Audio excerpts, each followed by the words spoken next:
have for you today is a young German Shepherd dealing with severe reactivity. I know it seems like, wow, you're getting a lot of German Shepherds. We do get a lot of German Shepherds, and a lot of them have reactivity issues, but it's not just German Shepherds, it's for you guys at home. If you're dealing with a dog that is reactive on the leash, barking on the leash, out of control, pulling, all that stuff, this video is for you. Step by step, again, another process, another owner, another dog, another situation. I think it's gonna help a lot of you at home. You ready to roll? Yeah, ready to roll. Why don't we come out here just for a second? And then we're reactive on the leash. How old is she? 8 months. 8 months, okay. So overall control is what we're working on? Yeah. Okay.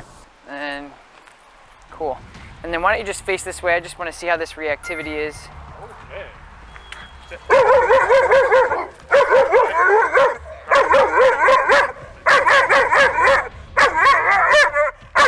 Okay. So just try to pop her that way a little bit.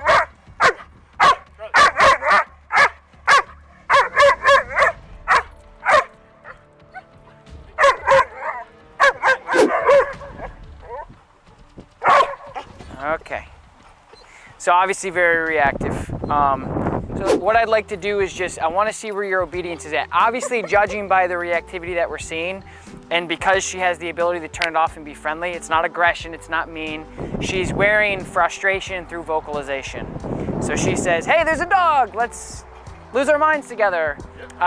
So it's excitement, it's frustration because she can't go see the dog. And she's a German Shepherd. So I just want to see where your obedience is at. I know you said that in the house or without distractions it's fairly okay. I'd like to see where your obedience is out here in the parking lot. Why don't you just work right here, and I want you to show me what you've done for obedience so far.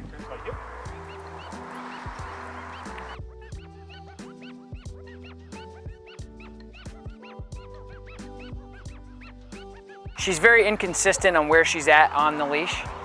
She's also like, you know, going back and forth both ways.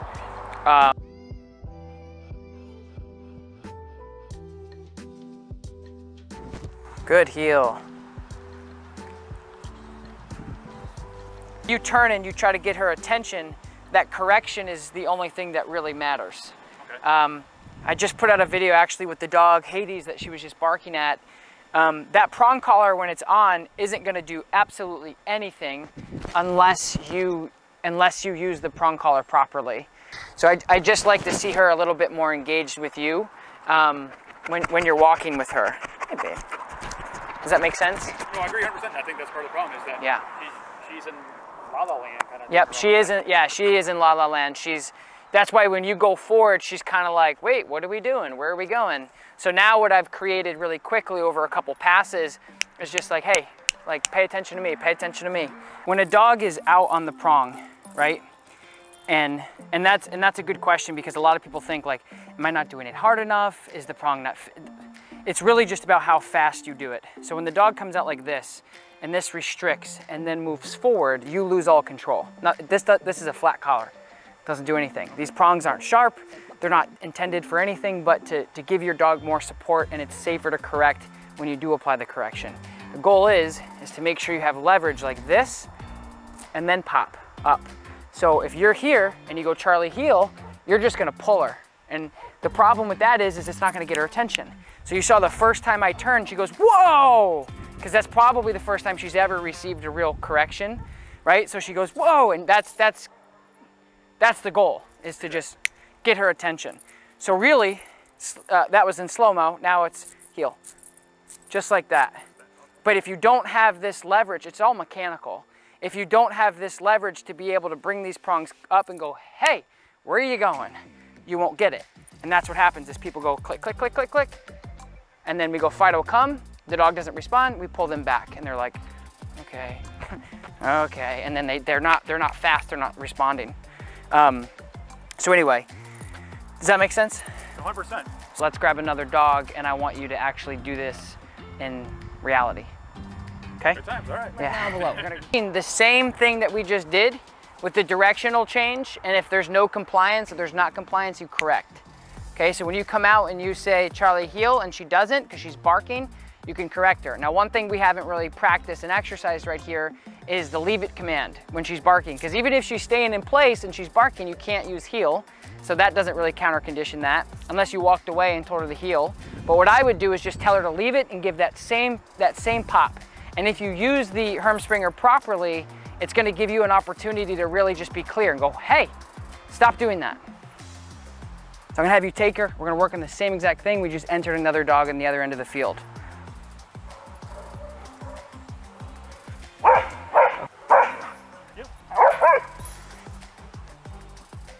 So there, so stop for a second.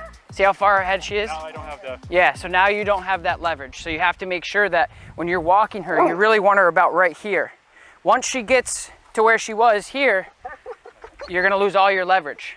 So go ahead and go back the other way and we'll walk you through that process again. Good, now turn, tell her to heel. Heel. Good, now do it again. Heel. Yep, pop her, so good. Now, quick. So you gotta structuralize her a little bit more. So keep her on one side or the other. Because right here, she just went, because she's doing this, which is, you know, in her, she's doing this mentally and physically. So in her mind, she's like, there's a dog, there's a dog, there's a dog. And then also she's doing this physically. You wanna basically take that racing thought and that, and her physicality is matching that race too, where she's starting to move around you. She's starting to bounce back and forth. So let me show you what you can do. Good. And as I get closer and closer to Boone, heel. Good heel. Good heel. So I let her out. I'm gonna do it again, heel. So watch what I do. I'm gonna let her out. Verbally ask her to heel. Charlie, heel. Yes, good heel. She's not aggressive. She has no real behavioral problems. I don't see a lot of it's very predictable behavior. So she just needs help over this hurdle. So that's why we're diving right into it as much as we are. So what we're gonna do is we're gonna get Jay out, which is another potentially reactive German Shepherd. He's doing a lot better. And I want you to, instead of walking, just kind of trot with her and just kind of move, and we're gonna do the same thing. And if that's successful, slow it right down, and then we're gonna go right into walking nice and slow in order to see okay, is this the secret to success? Over time, we get a dog out, you walk instead of run. But let's kick it off with something successful. Yeah, exactly. I'm big on that. Let's stay with what works. All right, guys, so now what we're gonna do is we're just gonna do this with Jay. If you guys remember Jay from our last video. So we're just gonna keep Charlie nice and fast really quick, and we're gonna slow it down and see if this formula is successful. So go ahead, Dennis, whenever you're ready, yep, you're good. All right, now stop. Put her in a sit because she's getting worked up. Good, now get next to her. Get next to her, good.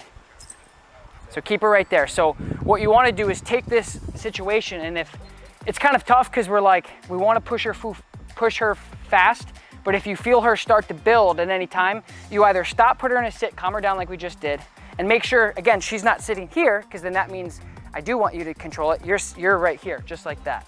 And then the other thing that we can do is give her a verbal leave it. So if you say, Charlie, leave it, and if she doesn't, give her that correction. But you feather it in, be discretionary on you. If you feel like you can get in with just a quick little leave it pop, do it. But if you feel like she's getting overly worked and she's getting too bent up, then stop and reset her. Give yourself a little bit more space. So correct that. Good, now keep going. Good. So I want you to do this one more time with Jay. All right, guys, so what we're gonna do is we're gonna make this a little bit more realistic for these guys. Kyle is gonna be walking Jay, Dennis is gonna be walking Charlie, and we're gonna make it a more longer pass. So if you see somebody on the side,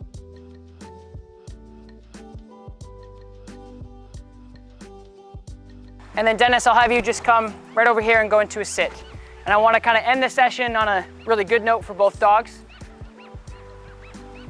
Good. Good, good.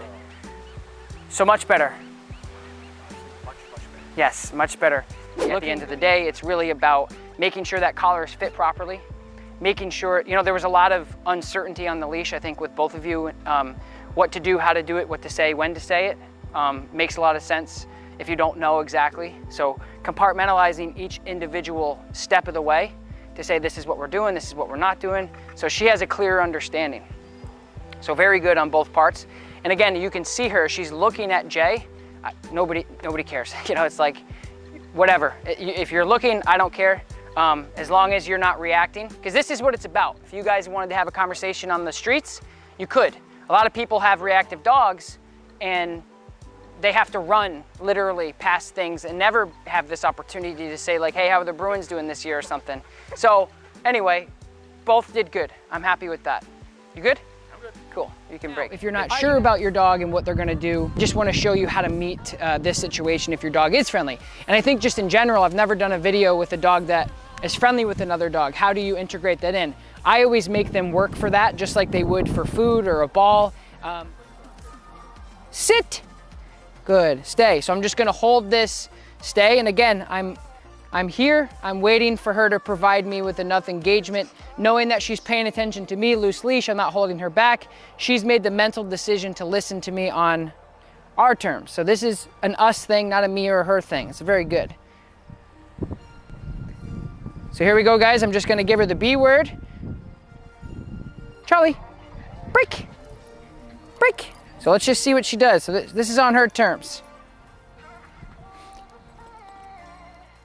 Good girl, good job. So one thing I will point out as Taylor's getting these guys meeting is you really don't want to interfere too much. Obviously you're seeing significant play bowing and excitement from one party, that's for sure, but we also know Bear's very friendly with other dogs.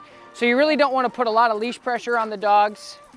Now guys, this is huge. Oftentimes people put dogs on the leash and it doesn't matter what collar you're using and they're using it to apply pressure. And the collar itself is not really what's correcting or changing or modifying behavior. It's the application and the way that the mechanics actually work within the collar. So what happens is when you actually correct the dog like this, it pops the dog right here and it corrects the dog right there, and then the actual slip will go right back down and drag down. So the correction comes right on time so the dog doesn't sit. You ask them to sit, correct, release, correct, release. And like I said, oftentimes what people do is this, and then the dog goes into panic mode, they don't really know what to do, they get all wiggly, and you're not really teaching sweetheart. Cool. So I got a piece of food, and what I'm gonna do is use it as a distraction for the healing to improve it. Good, so you guys see that? Pop, pop back, no pull, pull. It was quick pop, that prong came up.